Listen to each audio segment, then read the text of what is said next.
मैं शालू शर्मा ਸਰਵਿਤਕਾਰੀ ਸਕੂਲ ਦੀ ਪੰਜਾਬੀ ਦੀ ਅਧਿਆਪਕਾ ਤੁਹਾਡਾ ਇਸ ਜਮਾਤ ਵਿੱਚ ਸਵਾਗਤ ਕਰਦੀ ਹਾਂ ਤੇ ਕਾਮਨਾ ਕਰਦੀ ਹਾਂ ਕਿ ਤੁਸੀਂ ਆਪਣੇ ਘਰਾਂ ਵਿੱਚ ਤੰਦਰੁਸਤ ਹੋਵੋਗੇ।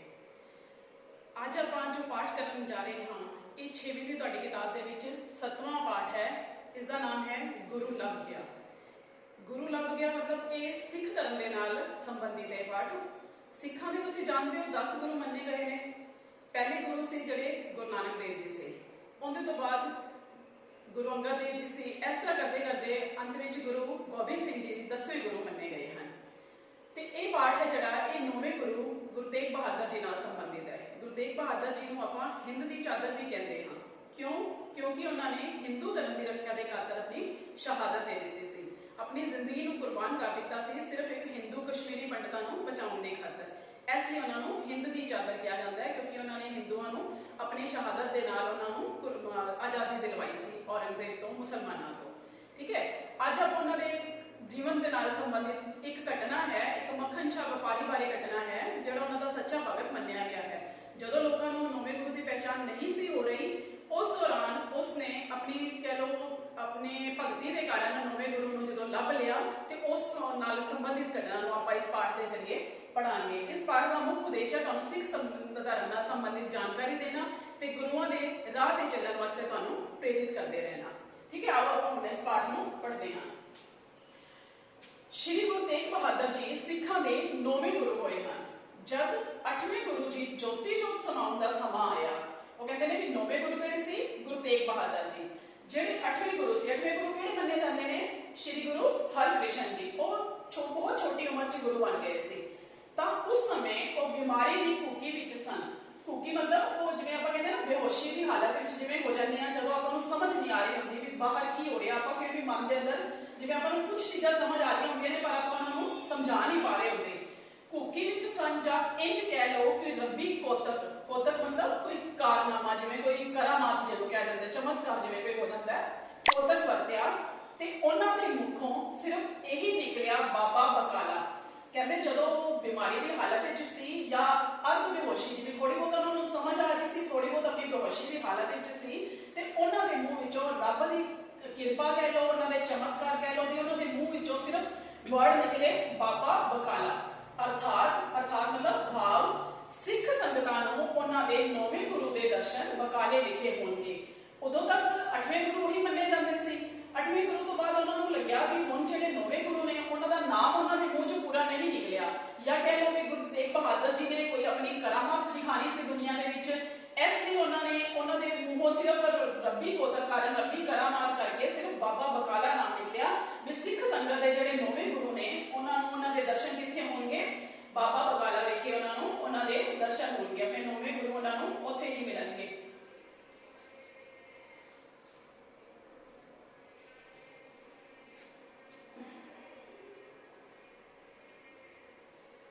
संगतां लई बहुत ही परेशानी का समा सी। परेशानी मतलब बहुत तकलीफ का सामना करना पिया क्योंकि उन्होंने अपने गुरु बारे कोई नाम नहीं पता सी, कुछ भी नहीं पता सी। ऐसी उन्होंने किवें लभदे, ऐसी उन्होंने बहुत ज्यादा परेशानी हो रही सी।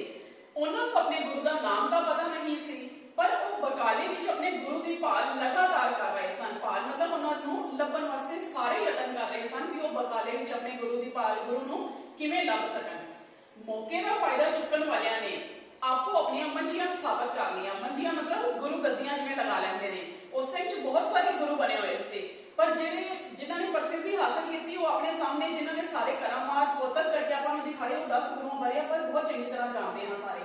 तो वो कहते थे कि उस टाइम च बहुत सारे गुरु से उन्होंने लग्या भी इन्होंने नाम तो संगत को पता नहीं, सिख जगत को किसी गुरु का नाम नहीं पता, इसलिए शायद ऐसे ही गुरु बन जाइए। ऐसे उन्होंने मौके का फायदा चुकने वास्ते उन्होंने अपन गुरु गद्दियां बहुत सारे गुरुओं ने उत्थे स्थापित कर लिया ते सब अपने आप को 9वां गुरु कहाउण लगे। एक दो नहीं पूरे 22 सन। वो कहते एक दो गुरु नहीं सी, पूरे 22 सी। इसलिए संगत सी जी बहुत परेशानी में आ गई। संगतां बहुत चिंता में सन कि असली गुरु की पछाण किवें करनगियां। उन्होंने इस चीज की चिंता च होण लग पई भी उस सही गुरु की पहचान उन्होंने किवें होएगी। सूरज का प्रकाश बदलों के लिए बहुत ही देर लुकिया नहीं रह सकता। जिवें कि आप जानते हैं कि सूरज जो चमकता है तो उनकी चमक है जी सारे पासे पहुंचती है। उन्होंने बदल अगर उनके अगर आ भी जाते हैं तो अंधकार सारा दूर होकर सूरज अपनी जी चमक है चारों पासे फैला देता है।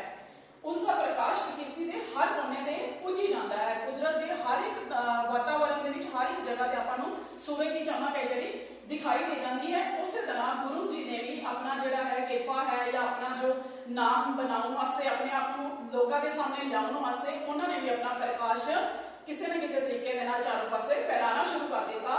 ਉਹਦੇ ਨਾਮ ਤੇ ਹੀ ਇੱਕ ਵਪਾਰੀ ਮੱਖਣ ਸ਼ਾਹ ਆਪਣੇ ਬੇੜੇ ਤੇ ਉਹਦੇ ਬਾਰੇ ਦੱਸਿਆ ਗਿਆ ਹੈ ਕਿ ਉਹ ਕਹਿੰਦੇ ਨੇ ਵੀ ਉਹਨਾਂ ਨੇ ਫਿਰ ਵਪਾਰੀ ਮੱਖਣ ਸ਼ਾਹ ਨੇ ਇੱਕ ਜਰੀਆ ਬਣਾਇਆ ਆਪਣੇ ਆਪ ਨੂੰ ਲੋਕਾਂ ਦੇ ਸਾਹਮਣੇ ਲਿਆਉਣ ਵਾਸਤੇ। ਆਪਾਂ ਕਹਿੰਦੇ ਆ ਨਾ ਕਿਸੇ ਚੀਜ਼ ਦੇ ਵਾਸਤੇ ਵੀ ਕੋਈ ਜਰੀਆ ਸਾਹਮਣੇ ਆਉਂਦਾ ਹੈ ਤਾਂ ਆਪਾਂ ਨੂੰ ਉਸ ਚੀਜ਼ ਦੀ ਸਾਰੀ ਜਾਣਕਾਰੀ ਮਿਲ ਜਾਂਦੀ। ਉਹਨਾਂ ਨੇ ਕੀ ਮੱਖਣ ਸ਼ਾਹ ਨੇ ਇੱਕ ਜਰੀਆ ਬਣਾਇਆ ਜਿਹੜਾ ਕਿ ਬਹੁਤ ਵੱਡਾ ਵਪਾਰੀ ਸੀ, ਬਹੁਤ ਵੱਡਾ ਵਪਾਰੀ ਸੀ। ਬੇੜੇ ਤੇ ਬੇੜਾ ਮਤਲਬ ਜਿਹੜਾ ਇੱਕ ਸਮੁੰਦਰੀ ਜਹਾਜ਼ ਆਪਾਂ ਮੰਨਿਆ, ਵੱਡੀ ਕਿਸ਼ਤੀ ਕਹੀ ਜਾਂਦੀ ਜਿਹੜੀ ਸਮੁੰਦਰ ਦੇ ਵਿੱਚ ਚੱਲਦੀ ਹੈ, ਉਹਦੇ ਤੇ ਦੇਸ਼ ਵਿਦੇਸ਼ ਵਿੱਚੋਂ ਵਪਾਰ ਕਰਦਾ ਸੀ। ਇੱਕ ਦਿਨ ਜਦੋਂ ਆਪਣੇ ਸਮਾਨ ਨਾਲ ਭਰਿਆ ਵੱਡਾ ਬੇੜਾ ਲੈ ਕੇ ਦੇਸ਼ ਨੂੰ ਪਰਤ ਰਿਹਾ ਸੀ, ਉਹ ਦੇਸ਼ ਵਿਦੇਸ਼ ਵਿੱਚ ਸਾਰਾ ਸਮਾਨ ਲੈ ਕੇ ਵਪਾਰ ਕਰਨ ਜਾਂਦਾ ਸੀ। ਜਦੋਂ ਇੱਕ ਵਾਰੀ ਉਹ ਵਾਪਸ ਆ ਰਿਹਾ ਸੀ ਆਪਣਾ ਸਮਾਨ ਲੈ ਕੇ ਦੇਸ਼ ਨੂੰ ਆ ਰਿਹਾ ਸੀ ਤਾਂ ਸਮੁੰਦਰ ਵਿੱਚ ਤੂਫਾਨ ਆ ਗਿਆ, ਬਹੁਤ ਜ਼ਿਆਦਾ ਤੇਜ਼ ਭਿਅੰਕਰ ਤੂਫਾਨ ਆ ਗਿਆ। ਉਸਨੂੰ ਲੱਗਿਆ ਕਿ ਉਹ ਤੇ ਉਸਦਾ ਸਮਾਨ ਪਲੋ ਪਲੀ ਖਤਮ ਹੋ ਜਾਏਗਾ ਤੇ ਮੱਖਣ ਸ਼ਾਹ ਡਰ ਗਿਆ ਇਸ ਚੀਜ਼ ਨੂੰ ਦੇਖ ਕੇ। ਉਹਨੂੰ ਲੱਗਿਆ ਪਲੋ ਪਲੀ ਮਤਲਬ ਮਿੰਟਾਂ ਸਕਿੰਟਾਂ ਦੇ ਵਿੱਚ ਉਹਨੂੰ ਲੱਗਿਆ ਵੀ ਸ਼ਾਇਦ ਮੈਂ ਵੀ ਤੇ ਮੇਰਾ ਸਾਰਾ ਸਮਾਨ ਵੀ ਉਹਨੇ ਤਬਾਹ ਹੋ ਜਾਏਗਾ, ਅਸੀਂ ਸਮੁੰਦਰ ਦੇ ਵਿੱਚ ਐਸੇ ਤੂਫਾਨ ਦੇ ਵਿੱਚ ਹੀ ਅਸੀਂ ਖਤਮ ਹੋ ਜਾਵਾਂਗੇ। ਉਸਨੇ ਉਸ ਵੇਲੇ ਆਪਣੇ ਨੇਤਰ ਬੰਦ ਕੀਤੇ। ਫਿਰ ਕੀ ਕੀਤਾ ਉਸਨੇ ਫਟਾਫਟ ਆਪਣੀਆਂ ਅੱਖਾਂ ਬੰਦ ਕਰ ਲਈਆਂ ਤੇ ਸ਼੍ਰੀ ਗੁਰੂ ਨਾਨਕ ਦੇਵ ਜੀ ਦੀ ਚਲਾਈ ਸਿੱਖੀ ਗੱਦੀ ਤੇ ਬੈਠੇ ਗੁਰੂ ਅੱਗੇ ਅਰਦਾਸ ਕੀਤੀ। ਫਿਰ ਕੀ ਕੀਤਾ ਉਹਨੇ, ਆਪਾਂ ਵੀ ਜਦੋਂ ਕਿਸੇ ਮੁਸੀਬਤ ਵਿੱਚ ਆਉਂਦੇ ਹਾਂ, ਕੋਈ ਦੁੱਖ ਤਕਲੀਫ ਆਪਣੇ ਤੇ ਆਉਂਦੀ ਤਾਂ ਆਪਾਂ ਸਭ ਤੋਂ ਪਹਿਲੇ ਆਪਣੇ ਮੂੰਹ ਚੋਂ ਕੀ ਨਿਕਲਦਾ ਹੈ? ਪਰਮਾਤਮਾ ਦਾ ਨਾਮ ਹੀ ਨਿਕਲਦਾ। ਆਪਾਂ ਉਹਦੇ ਅੱਗੇ ਅਰਦਾਸ ਕਰਦੇ ਹਾਂ ਕਿ ਆਪਣਾ ਇਹ ਦੁੱਖ ਤਕਲੀਫ ਹੈ ਜਿਹੜੀ ਖਤਮ ਕਰੋ ਤੁਸੀਂ, ਤੇ ਕਿਉਂਕਿ ਪਰਮਾਤਮਾ ਹੀ ਸਾਰੇ ਦੁੱਖਾਂ ਨੂੰ ਦੂਰ ਕਰਨ ਵਾਲਾ ਹੁੰਦਾ ਹੈ। ਤੇ ਮੱਖਣ ਸ਼ਾਹ ਨੇ ਵੀ ਉਹੀ ਕੀਤਾ, ਉਹਨੇ ਆਪਣੀਆਂ ਅੱਖਾਂ ਬੰਦ ਕੀਤੀਆਂ ਤੇ ਗੁਰੂ ਨਾਨਕ ਦੇਵ ਜੀ ਜਿਹੜੇ ਪਹਿਲੇ ਗੁਰੂ ਸੀ ਉਹਨਾਂ ਤੋਂ ਬਾਅਦ ਜਿਵੇਂ ਜਿਵੇਂ ਸਿੱਖ ਗੁਰੂ ਗੱਦੀ ਉਹਨਾਂ ਦੀ ਚੱਲਦੀ ਰਹੀ, ਉਹਨਾਂ ਨੇ ਕਿਹਾ ਵੀ ਜਿਹੜੀ ਇਸ ਟਾਈਮ ਗੁਰੂ ਗੱਦੀ ਤੇ ਬੈਠੇ ਗੁਰੂ ਨੇ ਉਹਨਾਂ ਅੱਗੇ ਉਹਨਾਂ ਨੇ ਅਰਦਾਸ ਕੀਤੀ, हे ਵਾਹਿਗੁਰੂ ਮੇਰਾ ਬੇੜਾ ਪਾਰ ਲਾ ਲਵੋ। ਉਹਨਾਂ ਨੇ ਕਿਹਾ ਵੀ ਪਰਮਾਤਮਾ ਨੂੰ ਕਿਹਾ ਵੀ हे ਸਤਿਗੁਰੂ ਮੈਨੂੰ ਇਸ ਦੁਵਿਧਾ ਤੋਂ ਦੂਰ ਕਰ ਦਿਓ, ਮੈਨੂੰ ਕਿਨਾਰੇ ਪਹੁੰਚਾ ਦਿਓ, ਮੇਰੀ ਕਿਸ਼ਤੀ ਨੂੰ ਇਸ ਸਮੁੰਦਰ ਦੇ ਇਸ ਤੂਫਾਨ ਤੋਂ ਪਾਰ ਲਾ ਕੇ ਮੈਨੂੰ ਕਿਨਾਰੇ ਪਹੁੰਚਾ ਦਿਓ। ਮੈਂ ਸ਼ੁਕਰਾਨੇ ਵਜੋਂ 500 ਮੋਹਰਾਂ ਭੇਟ ਕਰਾਂਗਾ। ਉਹ ਕਹਿੰਦਾ ਵੀ ਮਤਲਬ 500 ਮੋਹਰਾਂ ਮਤਲਬ ਉਸ ਟਾਈਮ ਸੋਨੇ ਦੇ ਸਿੱਕੇ ਚੱਲਦੇ ਸੀ। ਉਸ ਟਾਈਮ ਉਹ ਜਿਹੜਾ ਸਮਾਂ ਸੀ ਉਸ ਟਾਈਮ 'ਚ ਜਿਹੜਾ ਆਪਾਂ ਵਪਾਰ ਕਰਦੇ ਸੀ ਉਹਦੇ 'ਚ ਪੈਸੇ ਨਹੀਂ, ਸੋਨੇ ਦੀਆਂ ਮੋਹਰਾਂ ਦੇ ਨਾਲ ਹੀ ਵਪਾਰ ਕੀਤਾ ਜਾਂਦਾ ਸੀਗਾ। ਤੇ ਉਹ ਕਹਿੰਦਾ ਵੀ ਜੇ ਤੁਸੀਂ ਮੈਨੂੰ ਇਸ ਤੂਫਾਨ ਤੋਂ ਬਾਹਰ ਨਿਕਾਲ ਦਿੱਤਾ ਤਾਂ ਮੈਂ ਤੁਹਾਡਾ ਸ਼ੁਕਰਾਨਾ ਮਨਾਉਂਦਾ ਹੋਇਆ ਤੁਹਾਡੇ ਚਰਨੀ ਮੈਂ 500 ਮੋਹਰਾਂ ਨੂੰ ਭੇਟ ਕਰਾਂਗਾ। ਗੁਰੂ ਦੀ ਕਿਰਪਾ ਦ੍ਰਿਸ਼ਟੀ ਸਦਕਾ ਉਸਦਾ ਬੇੜਾ ਕੰਢਿਆ ਲੱਗਾ।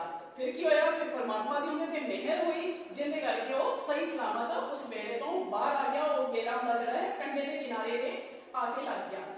ਉਹ ਜਦ 8ਵੇਂ ਗੁਰੂ ਸ਼੍ਰੀ ਗੁਰੂ ਹਰਕ੍ਰਿਸ਼ਨ ਜੀ ਨੂੰ ਮਿਲਣ ਪੁੱਜਿਆ, ਉਹਨੂੰ ਤਾਂ ਪਤਾ ਹੀ ਨਹੀਂ ਸੀ ਵੀ ਗੁਰੂ ਹਰਕ੍ਰਿਸ਼ਨ ਜੀ ਗੁਰਗੱਦੀ ਛੱਡ ਗਏ ਨੇ, ਚੋਲਾ ਆਪਣਾ ਛੱਡ ਗਏ ਨੇ। ਉਹ ਜਦੋਂ ਉਹਨੂੰ ਲੱਗਿਆ ਵੀ ਉਹਨਾਂ ਨੇ 8ਵੇਂ ਗੁਰੂ ਦੀ ਬੇਨਤੀ ਕੀਤੀ ਸੀ ਤੇ 8ਵੇਂ ਗੁਰੂ ਨੂੰ ਜਦੋਂ ਉਹ ਮਿਲਣ ਲਈ ਪਹੁੰਚਿਆ ਤਾਂ ਉਸਨੂੰ ਪਤਾ ਲੱਗਿਆ ਕਿ 8ਵੇਂ ਗੁਰੂ ਚੋਲਾ ਛੱਡ ਗਏ ਹਨ ਤੇ 9ਵੇਂ ਗੁਰੂ ਬਕਾਲੇ ਵਿੱਚ ਹਨ। ਫਿਰ ਉਸਨੂੰ ਪਤਾ ਲੱਗਿਆ ਉੱਥੇ ਜਾ ਕੇ ਬਈ ਜਿਹੜੇ 8ਵੇਂ ਗੁਰੂ ਜੀ ਨੇ ਉਹ ਜੋਤੀ ਜੋਤ ਸਮਾ ਗਏ ਨੇ ਤੇ ਹੁਣ ਜਿਹੜੇ 9ਵੇਂ ਗੁਰੂ ਜਿਹੜੇ ਬਕਾਲਾ ਵਿੱਚੋਂ ਬੋਲ ਕੇ ਗਏ ਸੀ ਆਪਣੇ ਆਖਰੀ ਸ਼ਬਦਾਂ ਨਾਲ ਵੀ 9ਵੇਂ ਗੁਰੂ ਦੀ ਭਾਲ ਤੁਹਾਨੂੰ ਕਿੱਥੇ ਹੋਏਗੀ ਪਹਿਚਾਨ? ਬਾਬਾ ਬਕਾਲਾ ਵਿੱਚ 9ਵੇਂ ਗੁਰੂ ਮਿਲਣਗੇ।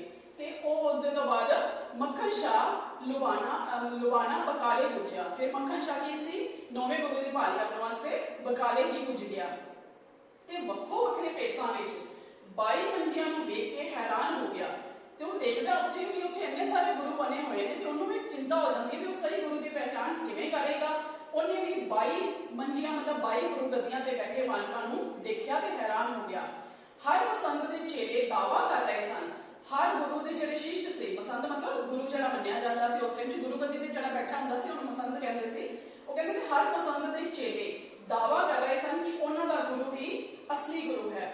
ਉਹ ਕਹਿੰਦੇ ਨੇ ਵੀ ਹਰ ਇੱਕ ਦੇ ਸ਼ਿਸ਼ ਇਹੀ ਦਾਵਾ ਕਰਦੇ ਸੀ ਵੀ ਜਿਹੜੇ ਉਹਨਾਂ ਦੀ ਗੁਰੂ ਗੱਦੀ ਤੇ ਬੈਠੇ ਨੇ ਗੁਰੂ ਜੀ ਉਹੀ ਅਸਲੀ ਗੁਰੂ ਨੇ। ਆਖਰ ਮੱਖਣ ਸ਼ਾਹ ਨੇ ਆਪਣੇ ਮਨ ਅੰਦਰ ਇੱਕ ਫੈਸਲਾ ਕੀਤਾ। ਫਿਰ ਉਹਨੇ ਕੀ ਕੀਤਾ? ਉਹਨੇ ਆਪਣੇ ਮਨ ਦੇ ਅੰਦਰ ਕੋਈ ਸੋਚ ਵਿਚਾਰ ਕੀਤਾ। ਉਸਨੇ ਸੋਚਿਆ ਕਿ ਮੈਂ ਗੁਰੂ ਨਾਲ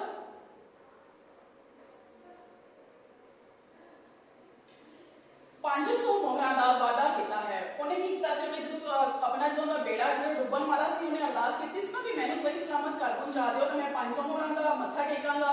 ਉਹਨੇ ਆਪਣੇ ਮਨ 'ਚ ਵਿਚਾਰ ਕੀਤਾ ਵੀ ਮੈਂ ਗੁਰੂ ਨਾਲ 500 ਮੋਹਰਾਂ ਦਾ ਵਾਅਦਾ ਕੀਤਾ ਹੈ, ਮੈਂ ਇਹਨਾਂ ਸਭ ਨੂੰ 5-5 ਮੋਹਰਾਂ ਦਾ ਮੱਥਾ ਟੇਕਦਾ ਹਾਂ। ਫਿਰ ਉਹ ਕਹਿੰਦਾ ਵੀ ਮੈਂ ਹੁਣ असली गुरु की पहचान वास्ते अपने मन के अंदर विचार करता है भी मैं इन्हां सारे गुरुओं अगे 5-5 मोहरां दा मत्था टेकदा हां ते जिहड़ा असली गुरु होएगा वो अपने आप ही उस गल नूं जान जाएगा। जिहड़ा असली गुरु होएगा वो 500 मोहरां दी जरूर मंग करेगा, क्योंकि उन्हें असली गुरु के अगे ही अपनी अरदास की सी कि उन्हें पता सी कि जिहड़े गुरु जी होणगे वो लोकां दी गल्लां नूं परमात्मा बारे आपां सोचने आ ना भी परमात्मा अपनी सारे मन दी गल्लां नूं जाणदे ने, अपने सारे रहस्य नूं जाणदे ने। इसलिए उन्होंने भी लग्या कि मैं गुरु जी के अगे 500 मोहरां की गल की सी ते इसलिए वो जदों मैं उन्हां दे कोल 5 मोहरां रखांगा ते वो अपने आप ही कह देंगे भी तू 500 मोहरां मैनूं वादा कीता सी ते 5 मोहरां नहीं लैणियां मैं। अगली सवेर उसने अजिहा ही किया कि उसने वारी-वारी सब के अगे 5 मोहरां दा मत्था टेकिया। उसने की कीता, अगली सवेर जदों गया गुरु जी दे कोल उन्हां नूं लभण वास्ते ते उन्हें सारे गुरुआं दे अगे 5-5 मोहरां रख के उत्थे मत्था टेकना शुरू कर दिता।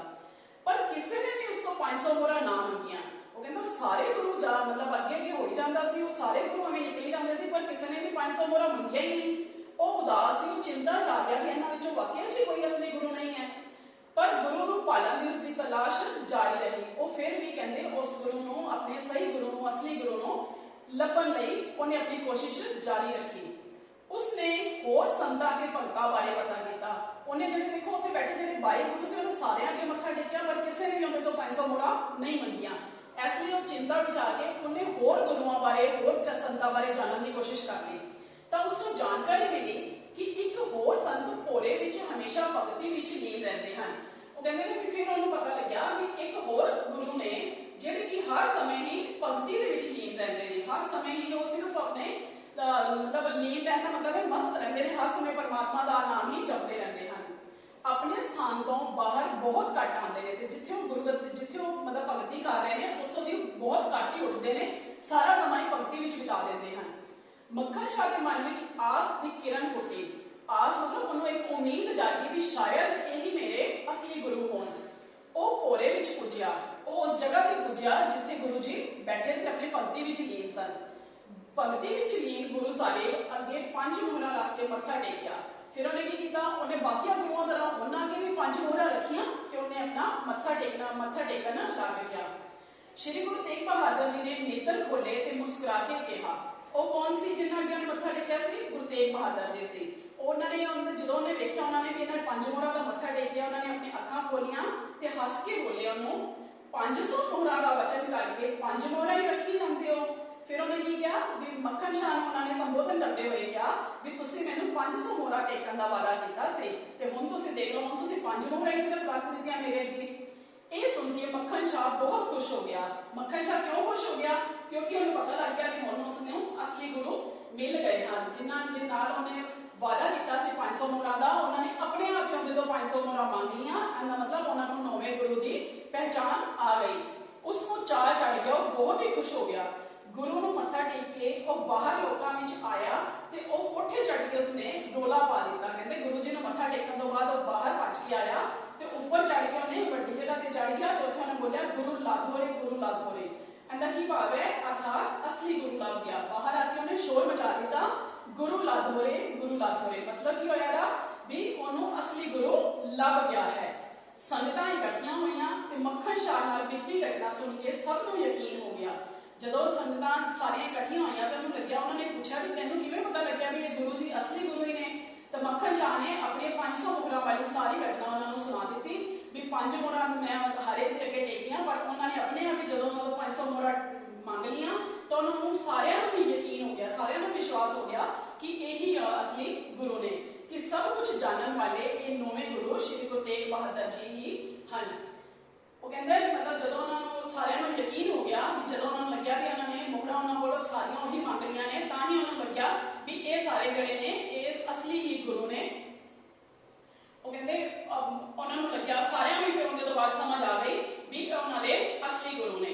आशा करती है कि तुहानूं ये पाठ हुण समझ आ गया होएगा। इस पाठ के जरिए कहानीकार है जिहड़ा तुहानूं यही समझाउण दा यतन करता है कि जिहड़े महापुरख संत लोग हुंदे ने वो हर समय लोगों की भलाई की कामना करते हैं। लोगों की भलाई के नाल लोगों की भलाई के नाल वो की करते हैं, वो चंगे कर्म करते हैं।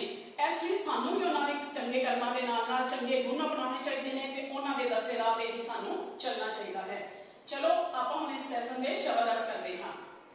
कोतक ਹੁੰਦਾ ਹੈ कारनामा, अर्थात भाव, परेशानी, मुसीबत, भाल, तलाश, फायदा, लाभ, चिंता, फिकर, प्रकाश, रोशनी, प्रकृति, कुदरत।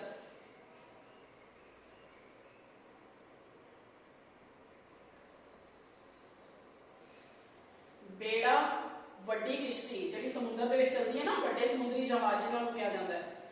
ਪਲੋ ਪਲੀ ਮਿੰਟਾਂ ਵਿੱਚ ਹੀ। ਨੇਤਰ ਅੱਖਾਂ, ਦ੍ਰਿਸ਼ਟੀ ਨਜ਼ਰ। तलाश भाल जानकारी ज्ञान। भोरे भोरे मतलब वो जगह दिखाई सी ना जी गुफा की तरह, गुफा क्या जाता है उन्होंने गुफा की तरह से जी जगह जिन्हें हमेशा भक्ति के विच ही लीन रहते थे गुरु जी। लीन मस्त आस उम्मीद यकीन भरोसा। ठीक है, उम्मीद करती हाँ भी तुहानू ये पाठ समझ आ गया होगा तो तुसी इस पाठ के शब्द अर्थ सारे याद करने हैं तो इसके प्रश्न उत्तर अपनी कापी के ऊपर नोट करने हैं। ऐसे आस नाल तुहाडे तो विदा लैंदी हाँ। धन्यवाद। Stay home stay safe.